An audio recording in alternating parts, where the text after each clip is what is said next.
चलिए हेडिंग डालेंगे, valence shell electron pair repulsion theory. Valence shell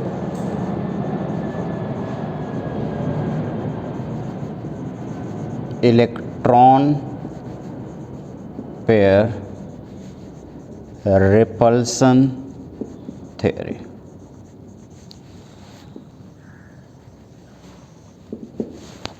valence shell electron pair repulsion theory, इसे VSEPR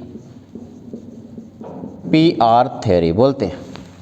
नाम में ही इसका अर्थ समाया हुआ है। पीछे से चलते हैं। एक ऐसी थ्योरी जिसमें किसके बारे में डिस्कशन करना है?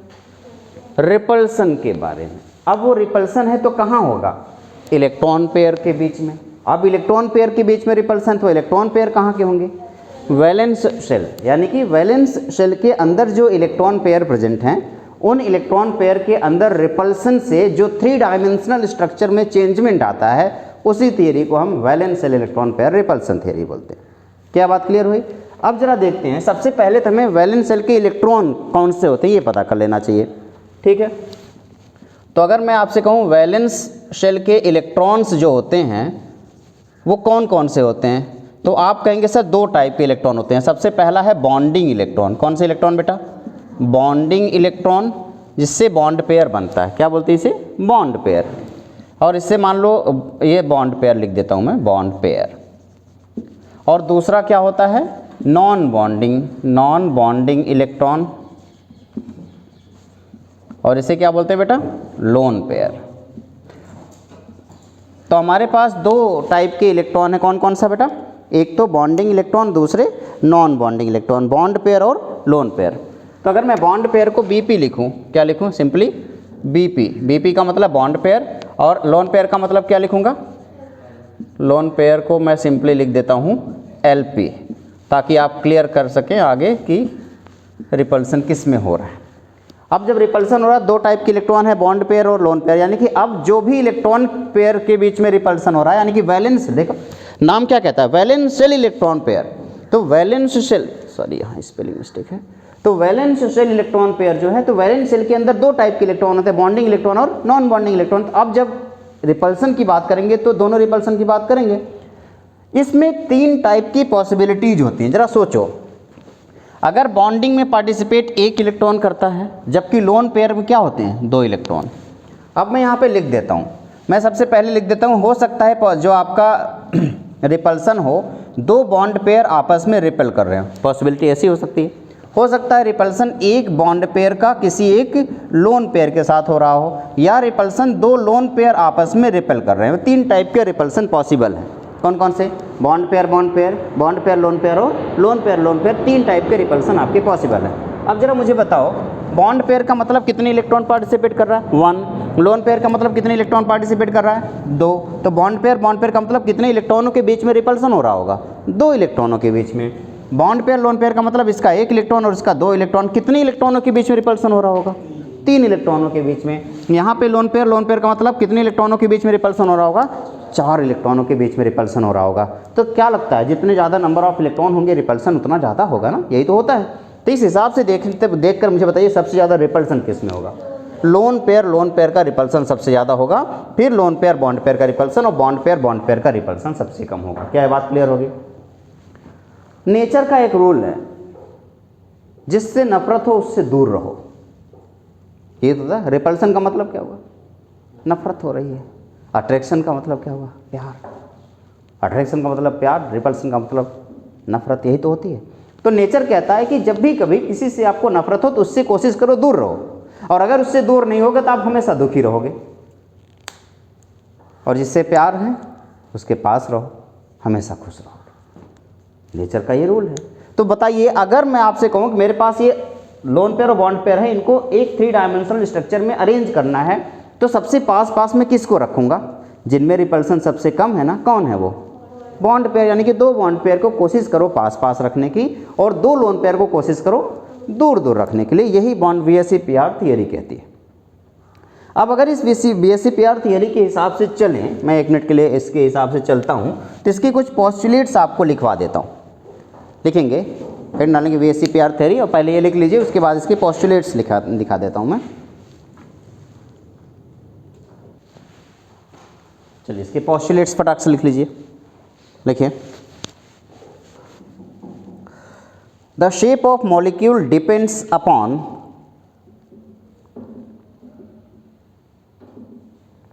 the shape of molecule depends upon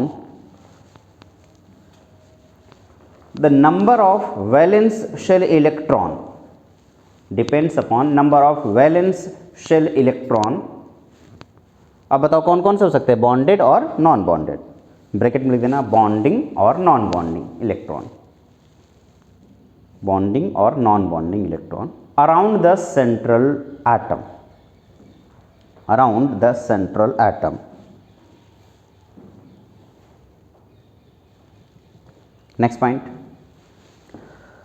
the valence shell is taken as a sphere, the valence shell is taken as a sphere with the electron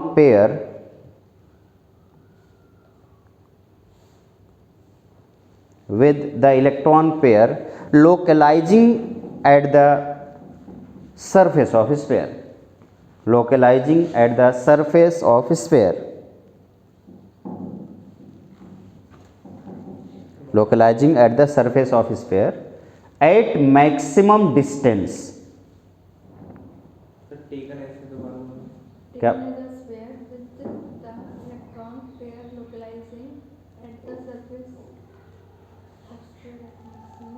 electron pair localising at the surface of sphere at maximum distance to each other. जो भी electron pair होगा वो, अब इसका मतलब क्या हुआ कि valence electron pair repulsion theory कहता है कि जो वैलेंस शेल होगा वो एक सिर्फ एक क्या होगा, स्फीयर होगा, और उस स्फीयर पे इलेक्ट्रॉन पेयर जो पेयर हैं इलेक्ट्रॉन के, चाहे वो बॉन्डेड हो चाहे नॉन बॉन्डेड, वो स्फीयर पे एक दूसरे से दूर दूर रहेंगे। जितना ज़्यादा दूर रह सकते हैं उतनी ज़्यादा दूर रहने की कोशिश करेंगे, बस इतनी सी बात है। सपोज दैट ये मान लो एक स्फीयर है, ठीक है। अब इस स्फीयर में मान लो एक इलेक्ट्रॉन का पेयर यहाँ पे है, तो दूसरा इलेक्ट्रॉन पेयर इससे ज़्यादा मैक्सिमम डिस्टेंस पे जो जाना चाहेगा तो कहाँ रहेगा, जस्ट अपोजिट। अगर मान लो 3 आ गए तो 3 अलग अलग ऐसी डिस्टेंस पर रहेंगे कि ज़्यादा से ज़्यादा डिस्टेंस उनको कवर कर पाए। 4 आ गए तो भी वो ऐसी जगह पर रहना चाहेंगे जहाँ से ज़्यादा डिस्टेंस कवर कर सकें। अब मुझे क्या करना है, मैं मान के चलता हूँ कि ये जो Z है, यानी कि जो total number of valence shell electron pair है, उसकी वैल्यू कितनी हो सकती है, 2 हो सकती है, 3 हो सकती है, 4 हो सकती है, 5 हो सकती है, 10 हो सकती है, बहुत सारे हो सकते हैं। अब एक एक करके मैं डिस्कस करने की कोशिश करूँगा। सबसे पहले टोटल Z की वैल्यू 2 हो जाए, जो अभी मैंने Z बताया आपको, Z क्या हो जाए, 2 हो जाए। तो Z 2 होने के एक ही चांसेस हैं। याद रखें, कभी सिंगल बॉन्ड का कोई शेप नहीं बनता। अगर शेप बनाना है तो मिनिमम बॉन्ड कितने होने चाहिए, 2 होने चाहिए। लोन पेयर कितने हो ना हो कोई बात नहीं, लेकिन बॉन्ड कितने होने चाहिए, 2 होने चाहिए। अगर मैं Z की वैल्यू 2 कर रहा हूँ तो आप कहेंगे कि सिग्मा आपका 2 है, यानी कि बॉन्ड पेयर आपका कितना है, बॉन्ड पेयर आपका कितना है बेटा, 2, जबकि लोन पेयर कितने हो गए, 0। तभी तो टोटल दोनों को ऐड करेंगे कितना आ जाएगा, 2 आएगा।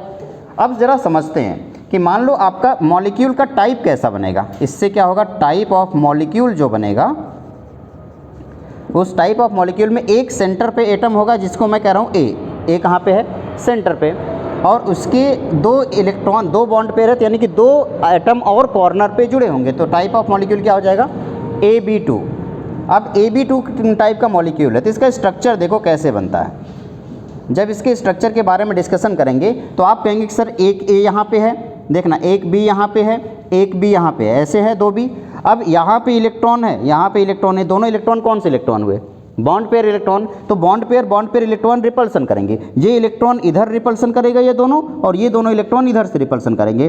बताओ रिपल्सन किधर ज़्यादा है, नीचे के साइड रिपल्सन ज़्यादा है, ऊपर के साइड रिपल्सन कम है। तो जिधर रिपल्सन ज़्यादा होगा उसको कम करने की कोशिश, जहाँ कम है वहाँ पे ज़्यादा करने की कोशिश में ये दोनों कहाँ आएंगे, एक। और किस टाइम पर कहाँ पे पहुँचकर इनका रिपल्सन बराबर हो जाएगा, स्ट्रेट लाइन। यानी कि ए को मैं यहाँ पे सेंटर पर रखूँ तो एक बी को मैं यहाँ पे रखूँ और एक बी को मैं यहाँ पे रखूँ, तब जा कर के आप देखेंगे कि ये जो 2 इलेक्ट्रॉन यहाँ पे हैं, 2 इलेक्ट्रॉन यहाँ पे, दोनों मैक्सिमम डिस्टेंस पे पहुँच गए। और उस केस में इन दोनों के बीच का बॉन्ड एंगल कितने डिग्री का हो जाएगा बेटा, 180 डिग्री का बॉन्ड एंगल हो जाएगा। अब इस स्ट्रक्चर का नाम क्या होगा? ये एक लाइन में है तो इस स्ट्रक्चर का नाम क्या हो जाएगा बेटा? लीनियर स्ट्रक्चर हो जाएगा। तो ये आपका लीनियर स्ट्रक्चर बन गया।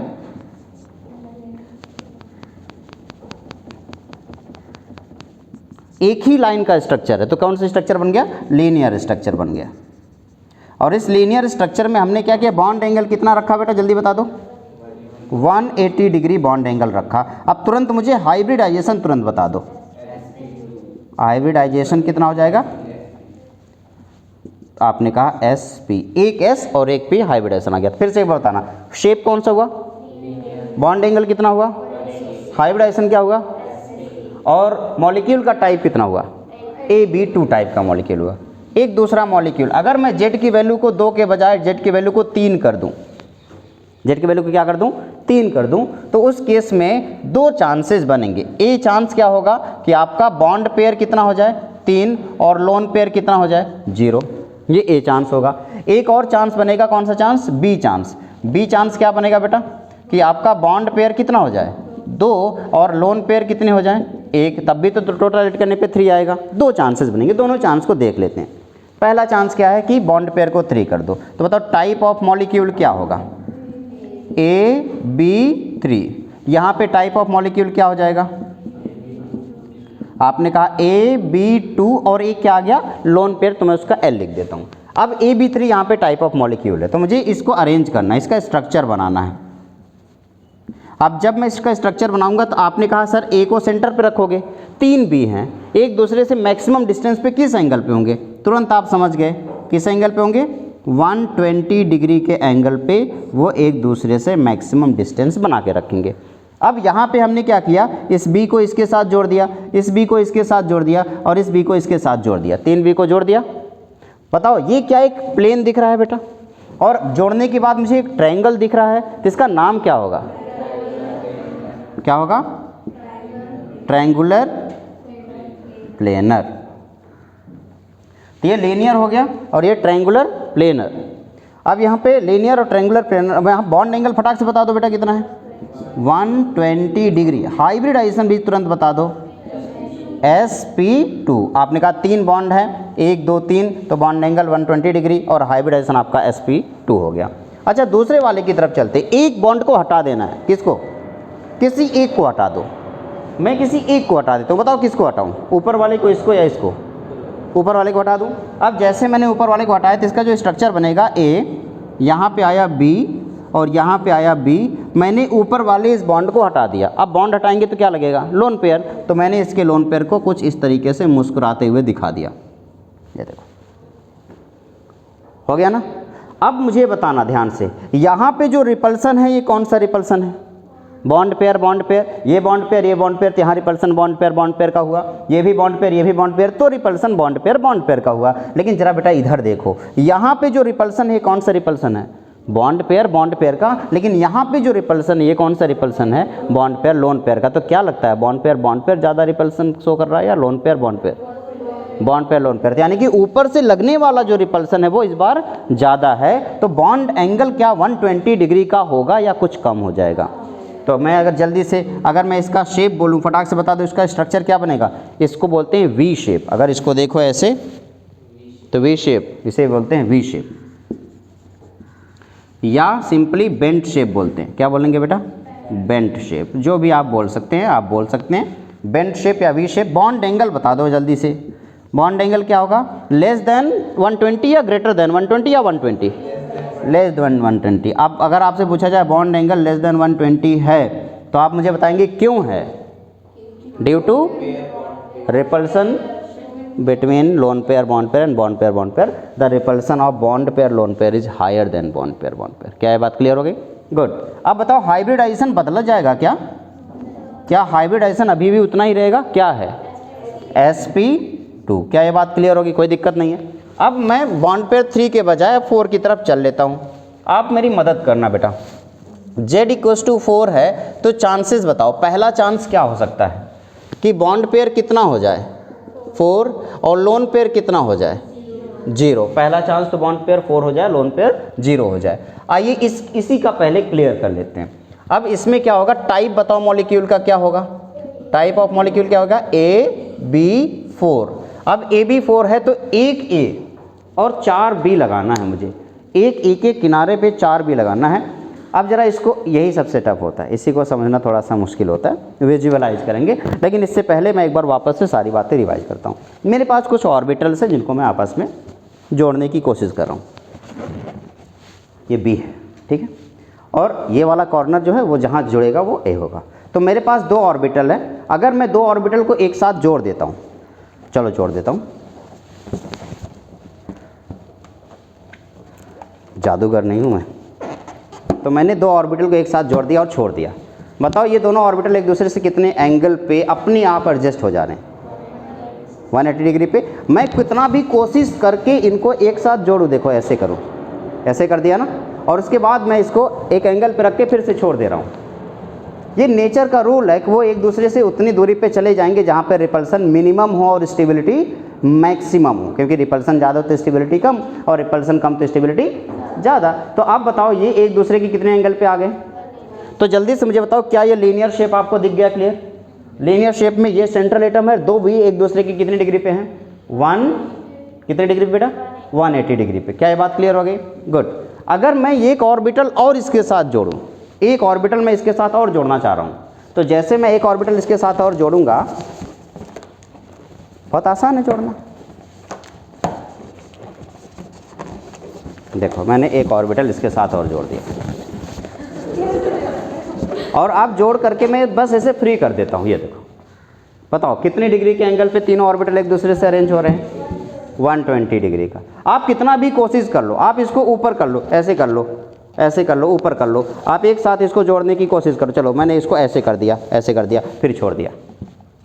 ये नेचुरल लॉ है, नेचर चाहता है कि एक दूसरे से अट्रैक्ट होने वाले पास रहें और रिपल होने वाले दूर रहें। रिपल्सन इसको एक दूसरे से कितने डिग्री पे लेके जा रहा है, 120 डिग्री पे। तो ये रिपल्सन की वजह से कितने डिग्री पे आ गए, 120। अब इस शेप का नाम बताओ, ट्राइगोनल प्लेनर। ये देखो एक पूरा का पूरा एक प्लेन में है ना, सारे बलून एक प्लेन में ही है, इसलिए इसका नाम हो गया ट्राइगोनल प्लेनर। अब आपने कहा सर एक और लगा के दिखाओ, तो अगर मैं एक और लगाऊंगा तो 90 डिग्री पे होना चाहिए, ऐसा रूल कहता है।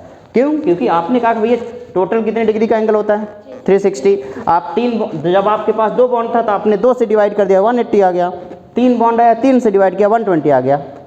तो 4 बॉन्ड है तो कितने से डिवाइड करना होगा, 4 से, तो कितना होना चाहिए, 90 डिग्री। चेक करते हैं कि नेचर क्या कहता है। नेचर के अकॉर्डिंग अगर मैं चौथा ऑर्बिटल इसके साथ जोड़ूं तो देखता हूं कि क्या ये इसको कौन से शेप में लेके जाएगा। मैं आप गायब हो गया है तो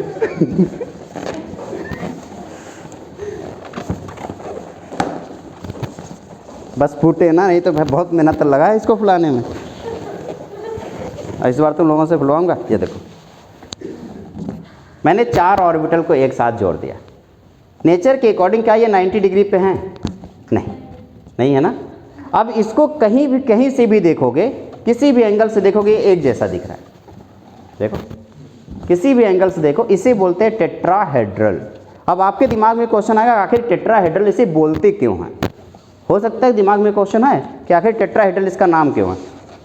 4 ऑर्बिटल, चारों को एक दूसरे के साथ जोड़ दिया। कोई भी ऑर्बिटल ऐसा नहीं जिनके बीच की डिस्टेंस ज़्यादा हो, हर एक ऑर्बिटल एक जैसा दिख रहा है, इसी को बोलते हैं टेट्राहेड्रल ज्योमेट्री। देख लो, कोई एक एंगल बताओ जिससे ये अलग दिख रहा हो, कोई नहीं है ना, हर एक एंगल से एक जैसा दिख रहा है, तो ये टेट्राहेड्रल। आओ इसे बताते हैं पहले टेट्राहेड्रल क्यों बोला जाता है। हेड्रल का मतलब होता है ट्राइगोनल फेस। अब जरा इसको इसके साथ मिलाओ, क्या एक ट्रायंगल बनेगा? एक ट्रायंगल बनाना, ऐसे एक ट्रायंगल इधर भी बना, 1 2 3, एक ट्रायंगल बना, और एक ट्रायंगल इस तरफ बना, कितने ट्रायंगल बन गए? और एक ट्रायंगल नीचे भी तो बना, कितने ट्रायंगल बन गए? तो 4 को क्या बोलते हैं? टेट्रा। और ट्रायंगुलर फेस को क्या बोलते हैं? हेड्रल। तो इसका नाम क्या हो गया? टेट्राहेड्रल। तो जब आपके पास AB4 है तो AB4 कैसे अरेंज किया जाएगा? 4 बॉन्ड को कैसे अरेंज करेंगे? कुछ इस तरीके से। ये क्या है? Tetrahedral geometry. आओ, तो आपने कहा कि सर इसका मतलब A को मैं यहाँ पे रख दूँ, A को यहाँ पे रख दिया गया, एक B को मैं ऊपर रख दूँ ऐसे, एक B को मैंने यहाँ पे ऊपर रख दिया, ठीक है। एक B को मैं इस तरफ रखता हूँ, एक बी को मैं इस तरफ रखता हूँ और एक बी मेरा यहाँ पे होगा। ये है आपका टेट्राहेड्रल ज्योमेट्री। देख लो सभी लोग, कौन सा ज्योमेट्री है बेटा ये? टेट्राहेड्रल। अब इसको क्या करना है, बस मिला देना है। देखो मस्त लग रहा है ना, ठीक है। अब इसको यहाँ पे मैंने इसको ऐसे मिला दिया, देखो ऐसे, इसको ऐसे मिला दिया, इसको ऐसे मिला दिया, ये देखो। और ऊपर से फिर मैंने इसको ऐसे मिला दिया, यहाँ पे इसको ऐसे मिलाया, यहाँ पे ये वाला जो बॉन्ड है इसको ऐसे मिला दिया। ये देखो कितने ट्रायंगुलर फेस दिख रहे हैं? 4 दिख रहा है सच में? बताओ कौन सा? सबसे पहले तो ये वाला है ना, एक ये वाला, एक पीछे वाला और एक नीचे वाला, 4 ट्रायंगुलर फेस दिख रहे हैं, इसलिए इसका नाम क्या होगा बेटा? टेट्राहेड्रल। इस ज्योमेट्री का नाम है टेट्राहेड्रल। अब इसकी खास बात है, अब आप इसे 90 डिग्री पे, क्या लग रहा है ये 90 डिग्री पे किसी एंगल से? नहीं लग रहा है ना। आपने सोचा कि क्यों नहीं लग रहा है, हम इसे अगर 90 डिग्री पे बना दें, चलो मैं बना देता हूँ, मैं इसको 90 डिग्री पे, ये देखो मैंने इसको 90 डिग्री पे कर दिया, देखो अब है 90 डिग्री, और जैसे मैं छोड़ूंगा वापस ये फिर से उसी शेप में आ गया। नेचर ये कहता है कि जब आप 90 डिग्री पे लेके जा रहे हैं इसको, जब मैं इसको 90 डिग्री पे लेके जा रहा हूँ, मैं इसको पुश कर रहा हूँ ऐसे और इसको 90 डिग्री पे लेके जा रहा हूँ, देखो उस टाइम पे मैंने रिपल्सन क्रिएट किया है ना, बहुत ज़्यादा रिपल्सन क्रिएट किया, और रिपल्सन की वजह से 90 डिग्री मैं ऐसा पकड़ के रखूँगा तब जाके रहेगा, और जैसे मैं इसको छोड़ूंगा फिर से वापस आ जाएगा। ये है नेचर। क्यों ऐसा क्यों आ रहा है? क्योंकि यहाँ पे उसका रिपल्सन मिनिमम है, यहीं पे सबसे ज़्यादा वो स्टेबल फील कर रहा है। अब इसको चाहे ऐसे रख दो, चाहे ऐसे रख दो, चाहे ऐसे रख दो, जैसे मन करे वैसे रख दो, ये क्या शो करेगा बेटा? टेट्राहेड्रल ज्योमेट्री शो करेगा। अब तुरंत मुझे इसका बॉन्ड एंगल बताएंगे, इसका रट लेना बॉन्ड एंगल 109.5 डिग्री होता है, तो इसका बॉन्ड एंगल हो गया 109.5 डिग्री। तुरंत मुझे हाइब्रिडाइजेशन बता दो बेटा। हाइब्रिडाइजेशन क्या हो जाएगा? sp3, क्योंकि 4 बॉन्ड है, 4 बॉन्ड के लिए अभी भी हाइब्रिडाइजेशन sp3 हम लोगों ने करा था। Okay good. अब हो सकता है कि आपके दिमाग में एक सवाल आए कि सर टाइप ए तो आपने कर दिया, क्या और भी टाइप हो सकते हैं इसके? आइए वह चेक कर लेते हैं। अगर मैं टाइप बी की बात करूंगा तो टाइप बी क्या कहता है कि बॉन्ड पेयर कितने होने चाहिए? 3, और लोन पेयर कितने होने चाहिए? 1, है ना। अब इसका टाइप ऑफ मॉलिक्यूल क्या होगा बेटा? AB3L, type of molecule AB3L होगा। Okay good. चलो अब AB3L है, अब मुझे किसी एक ए को हटाना होगा। अब बताओ किसको हटाऊं? यहाँ पे क्या ऊपर क्या नीचे? इस वाले मॉलिक्यूल में कौन ऊपर है कौन नीचे कैसे पता चलेगा? क्या सब एक जैसे हैं? सब एक जैसे हैं ना। आप कहीं से कोई भी हटा सकते हो, ये मत सोचो कि ऊपर वाला हटाएं, कोई भी हटा दो। हाँ, क्योंकि स्ट्रक्चर बनाना है ताकि अच्छा लगे, तो आप कहाँ से हटाओगे? ऊपर से। तो आपने कहा कि सर ऊपर से हटा दो, तो मैंने हटा दिया। चलो तो बचा क्या? ए यहाँ पे बच गया है ना, एक बी यहाँ पे, एक बी यहाँ पे, और एक बी अभी अभी हमने यहाँ पे लगाया था। तो क्या ये आपस में मिलके क्या बनेंगे? एक ट्रायंगल बन रहा है। और ऊपर क्या बना बेटा? मस्त लोन पेयर, एकदम मुस्कुरा रहा है बैठे। लोन पेयर का रिपल्सन ज़्यादा होता है, तो क्या एक ट्रायंगल नीचे ट्रायंगुलर बेस पे एक पिरामिड दिख रहा है? देखो यहाँ पे है ना, नीचे से जगह खाली दिख रही है देखो। तो ये ट्रायंगल के ऊपर एक पिरामिड दिख रहा है ना, और ट्रायंगल के ऊपर अगर ये पिरामिड दिख रहा है तो इसका नाम क्या रखा जाए? Trigonal pyramidal. इसका नाम हो जाएगा ट्रायगोनल पिरामिडल। ये हो गया ट्रायगोनल पिरामिडल। अब ये ट्रायगोनल पिरामिडल तो हो गया। चलो बॉन्ड एंगल क्या कुछ कम होगा या ज़्यादा हो जाएगा? बताओ बॉन्ड एंगल क्या हो जाएगा बेटा? कम हो जाएगा। क्या 109.5 डिग्री होना चाहिए? नहीं, कम हो जाएगा और हो जाएगा लगभग 107.5 डिग्री। ठीक है, तो बॉन्ड एंगल लगभग अप्रॉक्सीमेटली 107.5 डिग्री, या आप कह सकते हैं कि लेस देन 109.5 डिग्री। क्या हाइब्रिडाइजेशन में कोई चेंजमेंट आएगा क्या? नहीं, हाइब्रिडाइजेशन अभी भी जितना था उतना ही रहेगा। कितना था हाइब्रिडाइजेशन बताइए? sp3। तो हाइब्रिडाइजेशन अभी भी आपका sp3 रहेगा। एक सबका फटाफट अब इरेज करने से पहले सबका एग्जाम्पल लिख लेता हूँ। पहला वाला जो आपका मॉलिक्यूल है AB2 टाइप का मॉलिक्यूल है। जैसे मैं लिखूंगा BeCl2, देखो AB2 टाइप का हो गया। CO2, देखो AB2 टाइप का हो गया। क्या ये बात क्लियर हो गई? तीसरा क्या है? AB3 टाइप का मॉलिक्यूल है, जैसे कि BCl3, AlCl3, ये सब क्या हो गया? AB3 टाइप का मॉलिक्यूल है। यहाँ पे Al रहेगा, 3 Cl कॉर्नर पे जाएंगे। AB2L, यानी कि इस बार आपके पास लोन पेयर भी होना चाहिए। जब एग्जाम्पल डिसाइड करना होता है कैसे डिसाइड करते हैं, पहले पता कर लेता हूँ। सेंटर पे एक ऐसा एटम चाहिए जो 2 बॉन्ड बनाए और एक लोन पेयर रखे। तो 2 बॉन्ड बनाएगा तो एक इलेक्ट्रॉन बॉन्ड में चला जाएगा, और एक लोन पेयर रखेगा तो 2 इलेक्ट्रॉन वहाँ पे आएगा, यानी कि 4 इलेक्ट्रॉन वाला एटम हमें चाहिए, है ना। तो 4 इलेक्ट्रॉन वाला एटम अगर हमें चाहिए तो कौन है वो? कार्बन। तो इसका जो एग्जाम्पल हो सकता है वो क्या हो सकता है? CH2। अब CH2 में एक लोन पेयर बचा, ठीक है, या CCl2, अब आप एक लोन पेयर बचा। या आप कह सकते हैं कि दोनों तरफ डबल डबल बॉन्ड बनाए और फिर भी एक इलेक्ट्रॉन बचा रहे। तो अगर मान लो एक तरफ डबल बॉन्ड, यहाँ पे डबल बॉन्ड, तो 4 इलेक्ट्रॉन हो गया, फिर भी एक इलेक्ट्रॉन पेयर बचा है, तो 6 इलेक्ट्रॉन वाला एक एलिमेंट बता दो, क्या होगा? SO2 और लोन पेयर। तो SO2 का भी स्ट्रक्चर क्या हो गया? Bent shape. या सबसे बेहतरीन अभी आप लोगों ने सुना था, और वो था आपका ओजोन। क्या ओजोन सुना था?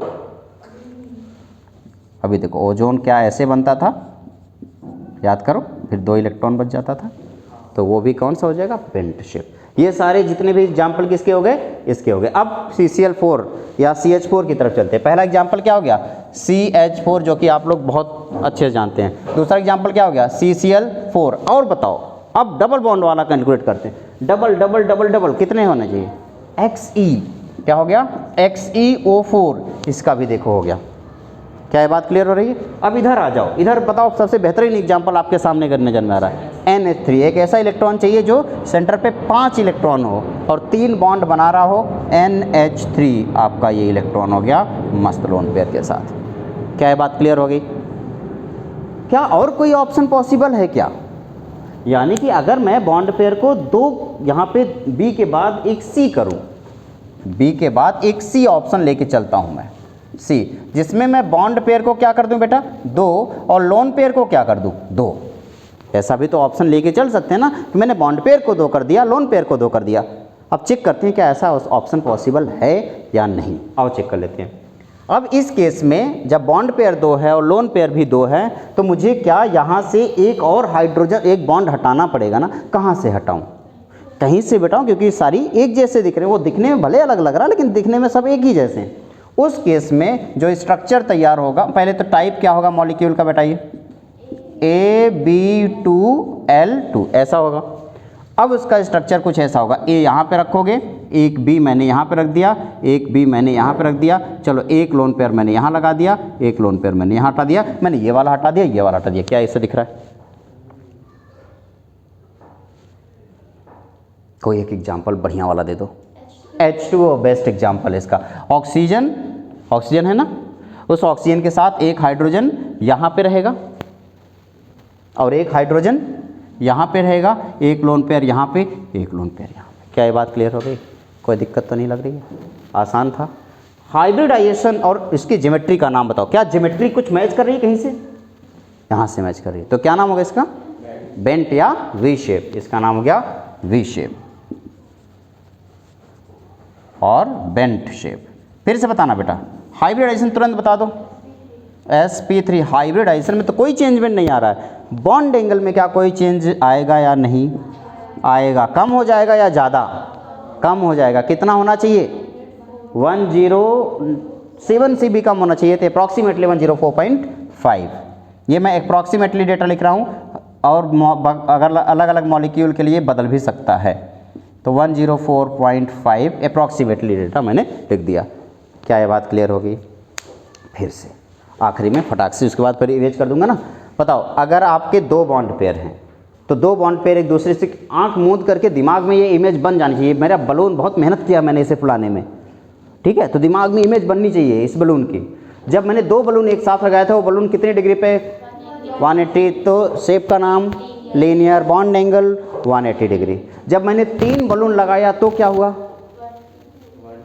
120 डिग्री पे क्या हो गया था? प्लेनर हो गया था। उसका नाम क्या था? Trigonal planar. 4 बलून लगाया तो टेट्राहेड्रल ज्योमेट्री बन गई। क्या ये बात क्लियर हो गया? कोई दिक्कत तो नहीं है? गुड। अब देखो जब मेन बात आएगा ना तो यही बनाओगे, मेन बेसिक जो बगैर किसी लोन पेयर के जो स्ट्रक्चर है पहले उनको बना लोगे, फिर लोन पेयर को इंक्लूड करोगे बीच में, तभी जाके आपका स्ट्रक्चर परफेक्टली बन पाएगा, अदरवाइज आप हमेशा कंफ्यूज रहोगे। क्या यहाँ तक हो गया? अब अपनी कॉपी में से नोट करेंगे, फिर जा कर के हम 5 को लेकर के आगे बढ़ेंगे।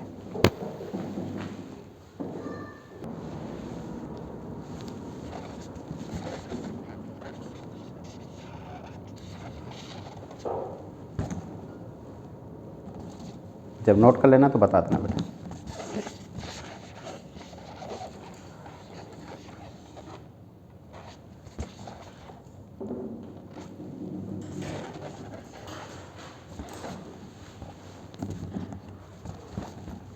नोट कर लिया?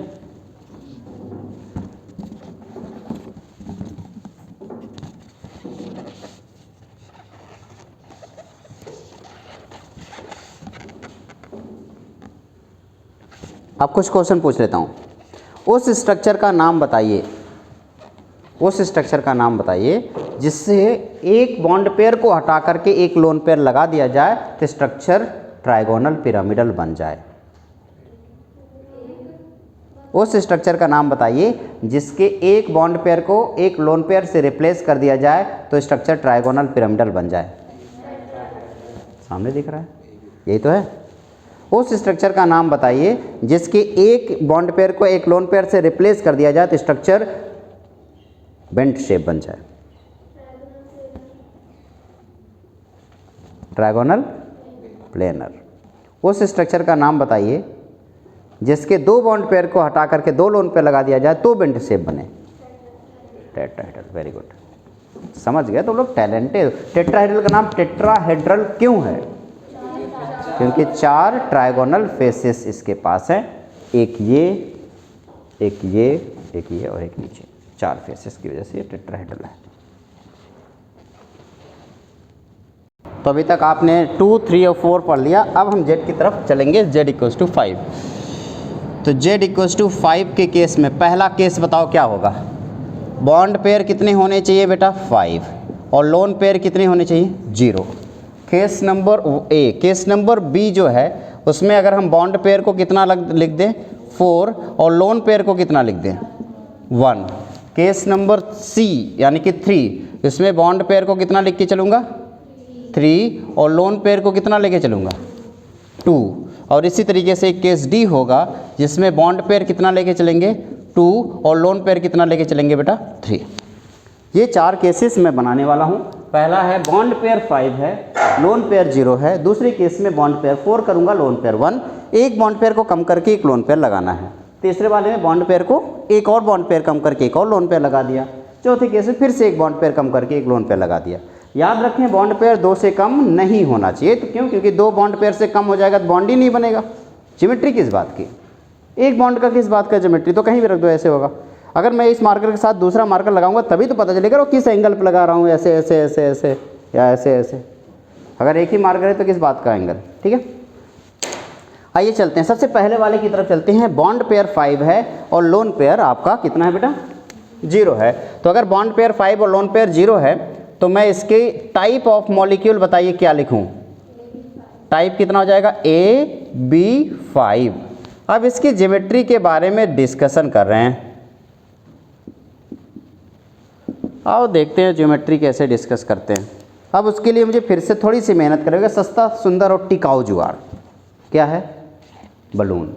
अच्छा, इसके जो एक्चुअल स्ट्रक्चर आते हैं बेटा ना, वो 7 से 8 हज़ार रुपये के आते हैं। अब मैं तो गरीब टीचर है ना, छोटा मोटा मास्टर, तो मुझे तो मैं इतना पैसा लगा करके एक लेक्चर लूँ तो इससे अच्छा है कि अगर मैं 7 से 8 हज़ार रुपये लगाऊँ, इससे अच्छा 70 से 80 रुपये लगा करके भी काम हो सकता है ना सस्ते में। देखो, और ये भी आप ही लोगों के पैसे से आया हुआ बलून। तो एक बलून मुझे इसमें और लगाना है और देखना है कि इसकी ज्योमेट्री कैसे बनी है। उसके लिए मुझे थोड़ा सा मेहनत करके देखो। अब ये बलून तो अब सेम कलर का बलून तो नहीं है, तो मैं येलो बलून फुला रहा हूँ। ठीक है, एक और बलून है, थोड़ा मेहनत कर रहा हूँ। अच्छा, फुलाते समय कोई देखे ना, इसलिए मैं इसे रोक देता हूँ।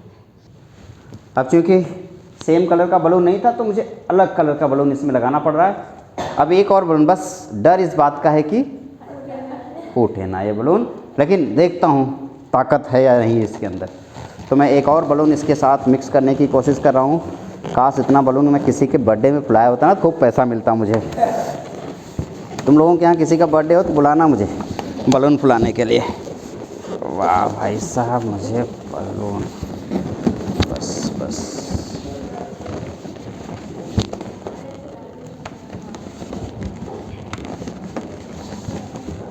निकल ना जाए क्योंकि बड़ी बेइज्जती होगी नहीं तो फिर। ओके,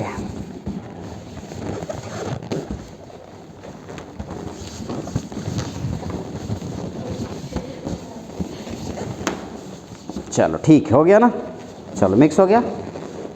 ये देखो, ये बलून है मेरा, गजब।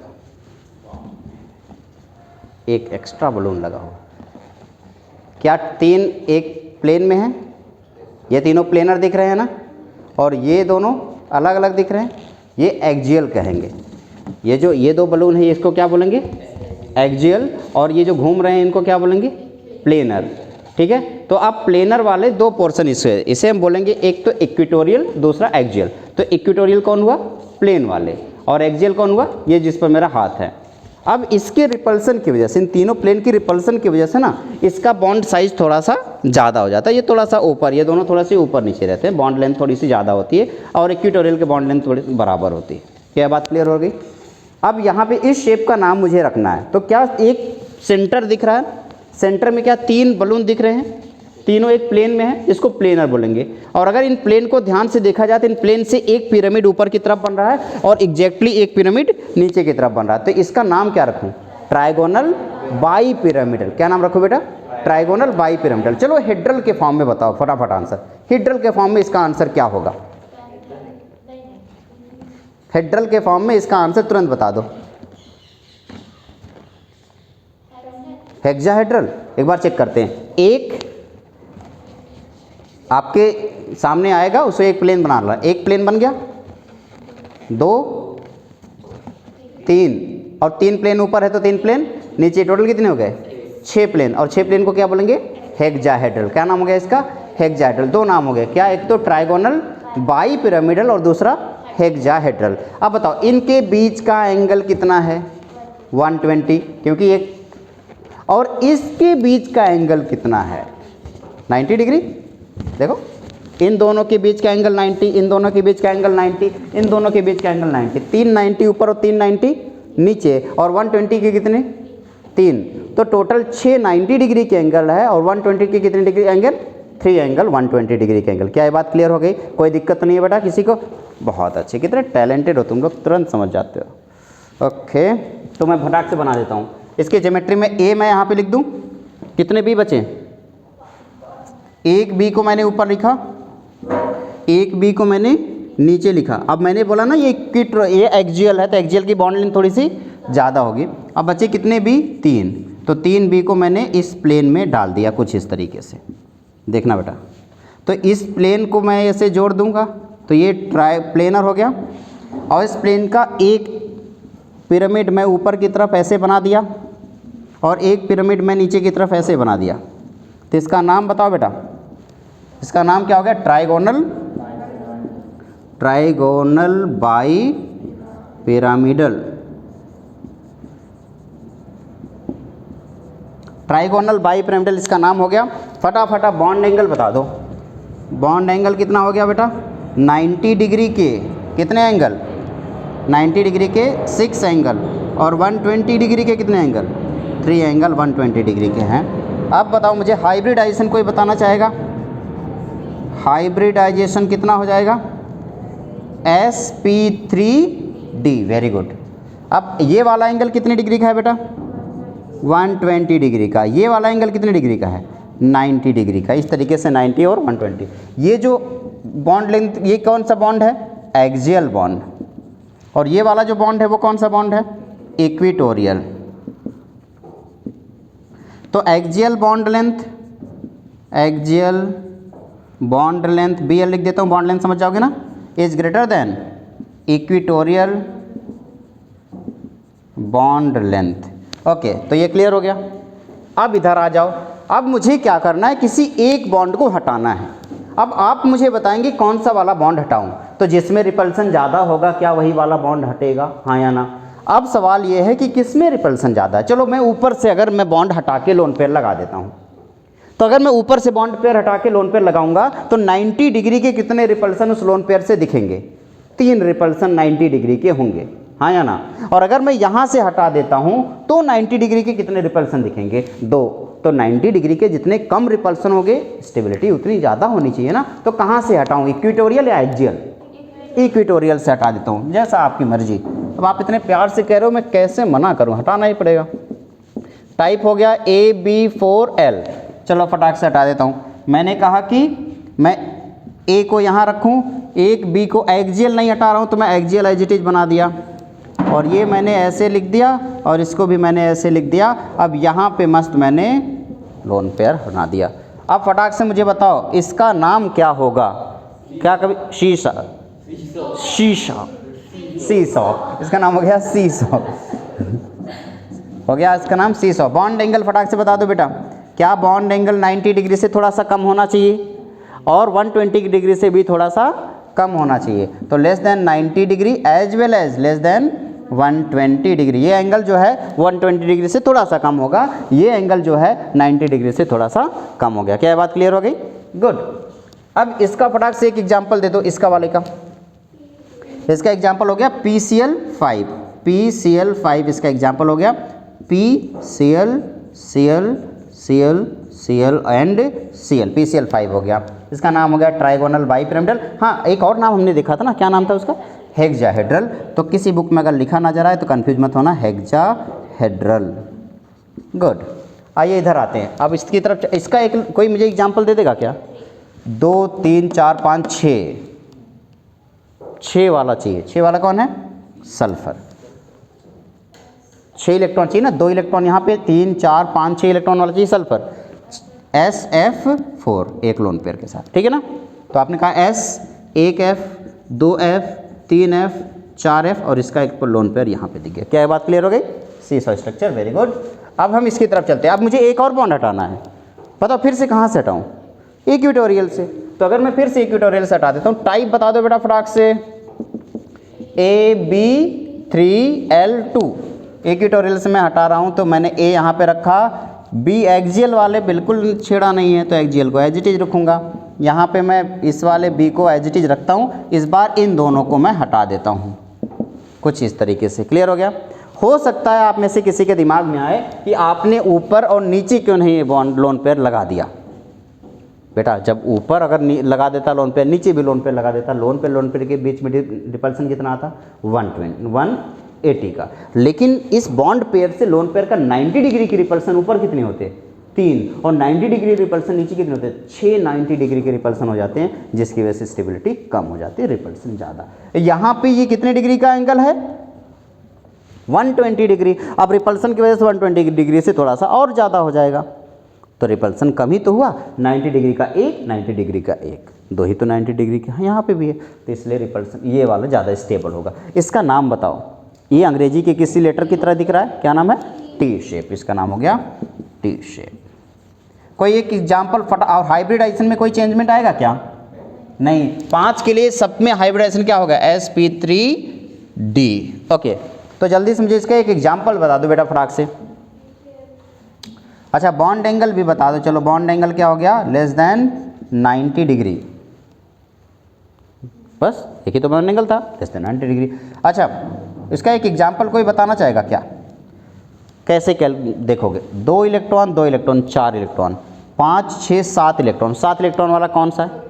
क्लोरीन की फैमिली का कोई भी मेंबर होगा, बड़ा वाला इलेक्ट्रॉन एलिमेंट लेना। कौन सा ले लिया? मैंने Br ले लिया, ठीक है। सिंगल बॉन्ड बनाने वाले हाइड्रोजन को छोड़ के सिंगल और कौन? हैलोजन बनाता है, तो हैलोजन BrF3 ले लिया। क्या नाम हो गया इसका? BrF3 या IF3, जो भी आप चाहें। इसके पास भी 2 लोन पेयर है और इसके पास भी 2 लोन पेयर है। क्या कोई दिक्कत किसी को? गुड। आखिरी वाली तरफ चलते हैं। फिर से मुझे एक बॉन्ड हटाना है और एक लोन पेयर लगाना। बताओ कहाँ से हटाऊँ? फिर से कहाँ से हटा दूँ? इक्वेटोरियल से हटा देता हूँ। तो जैसे मैं इक्विटोरियल से हटाऊंगा फिर से इसका जो टाइप हो जाएगा वो टाइप हो जाएगा AB2L3। आपने एक ए एक बी ऊपर एक बी नीचे रख दिया, एक लोन पेयर, दो लोन पेयर और तीन लोन पेयर। लोन पेयर तो दिखता नहीं, तीनों आइटम एक ही लाइन में है, तो इसका नाम क्या हो जाएगा? नाम क्या हो जाएगा बेटा? लीनियर। कितने डिग्री का बॉन्ड एंगल जल्दी से बता दो? 180 डिग्री। तो लीनियर हो गया बॉन्ड एंगल 180 डिग्री। हाइब्रिडाइजेशन सबको पता है क्या होगा? sp3d हाइब्रिडाइजेशन हो जाएगा। क्या ये बात क्लियर हो गई? कोई दिक्कत है किसी को? तो 5 के कितने चांसेस हैं? 4 चांसेस। कौन कौन से? Trigonal, bipyramidal, seesaw, T shape और लीनियर। क्या ये बात क्लियर हो गई? दिमाग में सबने आपने बना लिया फिगर। 5 बॉन्ड वाला फिगर कैसे बनाया? 3 को बीच में रखा, एकदम बलून नाचना चाहिए एकदम। 3 को बीच में रखा, एक ऊपर और एक नीचे, ठीक है ना? ओके, तो 5 वाला आप नोट करें कॉपी में, फिर 6 की तरफ चल लेते हैं।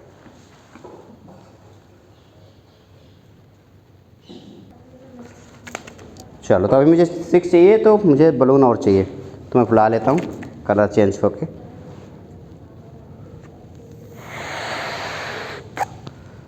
बहुत मेहनत लग रहा है। इतना मेहनत कर रहा हूँ बेटा, अगर तुम लोगों ने आंसर नहीं दिया सही ना, पीटूंगा।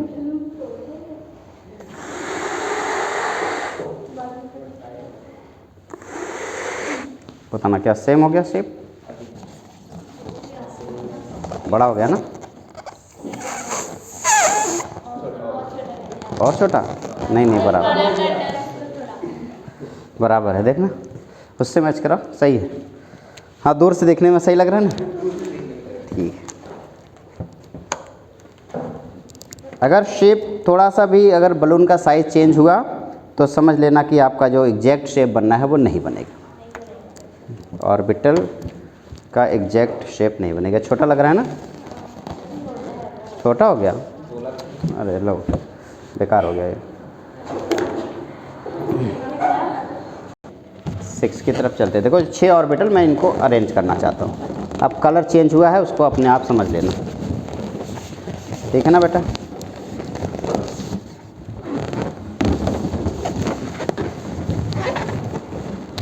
अब बस ये फट ना जाए, क्योंकि बहुत ज़्यादा हो रहा है ना अब तो। ओहो, ये देखो 6 ऑर्बिटल, गजब।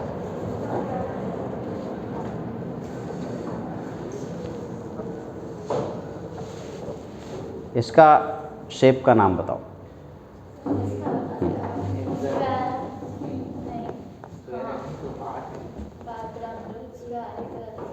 ये स्क्वायर है? अच्छा ठीक है, अभी बताओ, क्या स्क्वायर नहीं है? अभी तो स्क्वायर है। अच्छा अभी बताओ, अभी है? तो कहीं से भी देखो, ये कैसा दिख रहा है? ये स्क्वायर है, और स्क्वायर के ऊपर एक पिरामिड बना हुआ नज़र आ रहा है, एक ऊपर और एक नीचे। क्या नाम हो गया?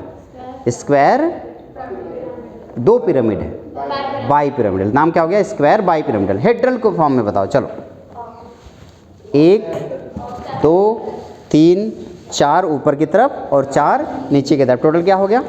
ऑक्टाहेड्रल। इस ज्योमेट्री का नाम क्या हो गया? ऑक्टाहेड्रल। या तो हेड्रल के फॉर्म में हो गया ऑक्टाहेड्रल, या तो स्क्वायर बाई पिरामिडल। चलो फटाक से अपने नोटबुक में इसे नोट कर लेते हैं। बताओ टोटल इस बार जेड की वैल्यू कितनी है बेटा? 6। टोटल जेड की वैल्यू है 6। तो बेटा उसमें ए क्या है? बॉन्ड पेयर आपके कितने होने चाहिए?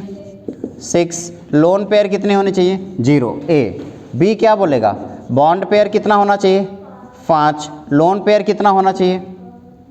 2 1। अच्छा तीसरा है सी है, बॉन्ड पेयर कितना होना चाहिए? 4। लोन पेयर कितना होना चाहिए? 2। अब इसके बाद एक और चांस ले के चल लेते हैं कि अगर बॉन्ड पेयर अगर यहाँ पे 3 हो जाएं और लोन पेयर आपके 3 हो जाएं, तो क्या चांसेस है कि ये बनेगा मॉलिक्यूल? अगर मैं डी वाला एक ऑप्शन लेता हूँ कि बॉन्ड पेयर आपके 3 हो जाएं और लोन पेयर भी 3 हो जाएं, तो देखता हूँ क्या ये ऑप्शन होगा या नहीं। 3 बॉन्ड पेयर का मतलब कितने इलेक्ट्रॉन बेटा? 3 लोन पेयर का मतलब कितने इलेक्ट्रॉन? तो टोटल कितने इलेक्ट्रॉन हो गए? क्या कभी किसी एटम के आउटर मोस्ट सेल में 8 इलेक्ट्रॉन होगा? यानी कि ये पॉसिबल नहीं है। सिर्फ कितने पॉसिबल हैं? 3। फटाफट इसका टाइप बताओ मॉलिक्यूल का। AB6 इसका, AB5L इसका, AB4L2। आओ इसका ज्योमेट्री बनाते हैं। ए यहाँ पे रखा, एक बी ऊपर एक बी नीचे। अभी अभी आप ये स्ट्रक्चर आपको दिखाया, कितने बी बच गए? 4 बी, 1 2 3 4 बी यहाँ पे आ गए। अब बताओ क्या एक स्क्वायर दिख रहा है, हाँ या ना? और इस स्क्वायर पे एक पिरामिड ऊपर की तरफ है और एक पिरामिड नीचे की तरफ है, तो टोटल कितने पिरामिड हो गए? 2 पिरामिड। इसलिए इसका नाम क्या होगा? इसका नाम होगा स्क्वायर बाई पिरामिडल, या इसका नाम होगा ऑक्टाहेड्रल। चलो फटाक से बेटा बॉन्ड एंगल बता दो। बताओ क्या सारे बॉन्ड एक जैसे हैं? कहीं से भी देखो कितने डिग्री का है? एक बात ध्यान देना, जिस शेप में एक ही बॉन्ड एंगल होगा उसे कहीं से भी देखोगे एक जैसा दिखेगा। जैसे इसमें एक ही बॉन्ड एंगल है, कहीं से भी देखोगे एक जैसा दिखेगा। आओ इधर, एक बॉन्ड को हटाना है, बताओ कहाँ से हटाऊं? जहाँ से आप बोलोगे वहाँ से हटा दूंगा। अब आपने कहा कि भैया कहीं से भी हटा दो, क्यों? क्योंकि सेम ही है। मैंने कहा भाई नीचे से हटा देता हूँ। आपने कहा नीचे से ही क्यों? मेरी मर्जी, मैं कहीं से भी हटा सकता था लेकिन मैं नीचे से हटाऊँ ताकि मुझे ये शेप समझ में आ जाए कि अगला शेप क्या बनने वाला है। इस बार स्क्वायर पिरामिडल, एक पिरामिड गायब हो गया ना, तो इसका नाम हो गया स्क्वायर पिरामिडल। बॉन्ड एंगल बताना बेटा इस बार कितना होगा? Less than 90 degree. क्यों? क्योंकि लोन पेयर बॉन्ड एंगल को क्या कर देगा?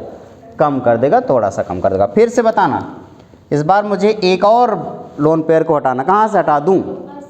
इस बार नीचे से हटा दो, ऊपर से हटेगा, क्योंकि लोन पेयर के बीच में रिपल्सन मैक्सिमम होना चाहिए, रिपल्सन मिनिमम होना चाहिए, डिस्टेंस मैक्सिमम होना चाहिए। तो मैंने यहाँ पे बी, एक बी मैं यहाँ पे हट लगाया, एक बी यहाँ पे, एक बी यहाँ पे। कभी भी 2 लोन पेयर के बीच में 90 डिग्री होना ही नहीं चाहिए, किसी भी हाल में नहीं होना चाहिए। इसीलिए मैंने एक को ऊपर रखा, एक को नीचे रखा, क्योंकि अगर यहाँ हटाता तो 90 डिग्री हो जाता, यहाँ लगाता तब भी 90, यहाँ 90, यहाँ 90, इसलिए मैंने ऊपर नीचे लगा दिया ताकि 90 ना हो। इसका नाम बताओ। इसका नाम हो गया स्क्वायर प्लेनर। बॉन्ड एंगल बता दो बेटा कितने डिग्री का? अब प्लेन है तो ऑब्वियसली कितने डिग्री का होगा? 90, क्योंकि स्क्वायर है। अब फटाफट सबका एग्जाम्पल, पहले वाले के एग्जाम्पल बताओ, SF6। दूसरे वाले के एग्जाम्पल, कैसे ढूंढोगे एग्जाम्पल? 2 इलेक्ट्रॉन यहाँ पे है, 3 4 5 6 7 इलेक्ट्रॉन वाला कौन है? आयोडीन। और एक एक बॉन्ड बनाने वाले IF5, एक इलेक्ट्रॉन पेयर के साथ, ठीक है? 5, 1 2 3 4 5, 5 हो गया, ठीक है। यहाँ बताओ क्या लिखूँ? XeO, XE, 1 2 3 4 सिंगल बॉन्ड वाले 4 चाहिए, XeF4। क्या ये बात क्लियर हुई? तो इस तरीके से आपने VSEPR थियरी को बहुत ही मन लगा के पढ़ा, है ना? तो ये रहा मेरे पास फिर से आखिरी, इसका नाम बताओ। ऑक्टाहेड्रल ज्योमेट्री, कहीं से भी देखोगे एक जैसा दिखेगा, कहीं से भी देखोगे वो एक जैसा दिखेगा, है ना? मजेदार।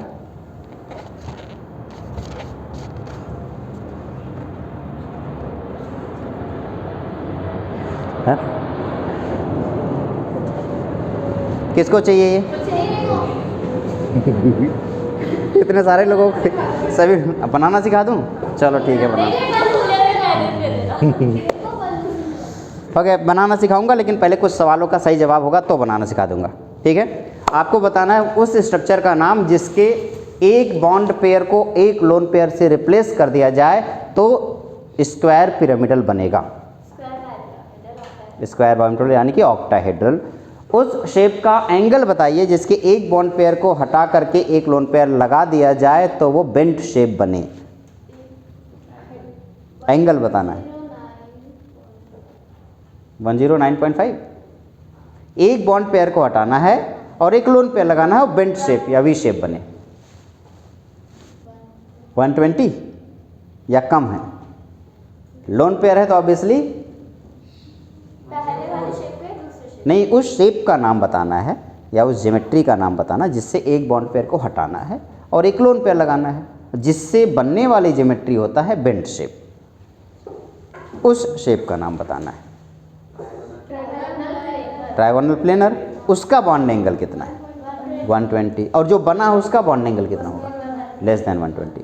अब फटाफट एक बार दिमाग में एक समराइज तरीका होगा, ठीक है। सबसे पहले दो बॉन्ड होंगे तो linear bond angle 180 hybridisation sp, 3 bond होंगे तो trigonal planar bond angle 120 hybridisation sp2। 4 के लिए कितने केसेस पॉसिबल हैं?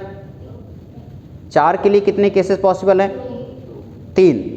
4 के लिए कितने केसेस पॉसिबल हैं? 3। सबसे पहले 4 सिंगल बॉन्ड होंगे तो टेट्राहेड्रल, 3 सिंगल बॉन्ड एक लोन पेयर हुआ तो ट्रायगोनल पिरामिडल, 2 सिंगल दो लोन पेयर तो बेंट शेप, एग्जाम्पल H2O। अब 5 वाले के कितने केसेस पॉसिबल हैं? 4।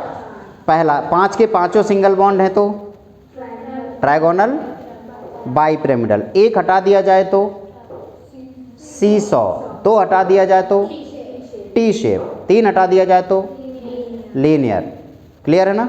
अब जरा देखते हैं, ये आपके पास 6 है ना, अगर मैं 5 रखता, ध्यान देना, अगर मैं 1 को हटा देता, सिर्फ 5 रखता और 1 को लोन पेयर समझने के बजाय अगर सीसॉ को एक्चुअल में इमेजिन करना चाहते हो, कौन सा एंगल?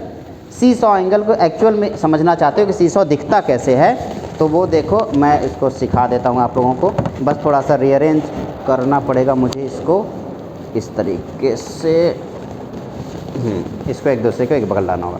अगर आप सच में सीसॉ देखना चाहते हैं तो इस ब्लू को देखना बंद कर दो, सिर्फ क्या देखोगे? पिंक। तो पिंक देखोगे, ये है आपका सीसॉ स्ट्रक्चर। सीसॉ में आप देखेंगे ध्यान से तो ये जो एंगल है ना, ये इस तरीके से, अगर मैं इस ब्लू को हटा दूँ तो सीसॉ आपको ये जितने भी पिंक बलून दिख रहे हैं ये सीसॉ के शेप हैं, यानी कि एक एकदम सीधी लाइन है और एक ऊपर की तरफ एक नीचे की तरफ ऐसा गया हुआ। नहीं समझे? एक सीधी लाइन है, देखो एक सीधी लाइन है और एक इधर और एक इधर आया है, तो ये है सीसॉ, एक्चुअल स्ट्रक्चर सीसॉ। तो मेरे ख्याल से अब आप लोग महारत हासिल कर चुके हैं VSEPR थियरी में। नेक्स्ट क्लास में हम लोग वैलेंस बॉन्ड थियरी के बारे में डिस्कशन करेंगे। आज का लेक्चर यहीं पे समाप्त होता। आप लोग अपने अपने घर जाइए, अपने अपने ही घर जाना, ठंड लग रही है तो हाथ सेक लेना, फिर जा कर के रजाई में घुसना। Bye bye.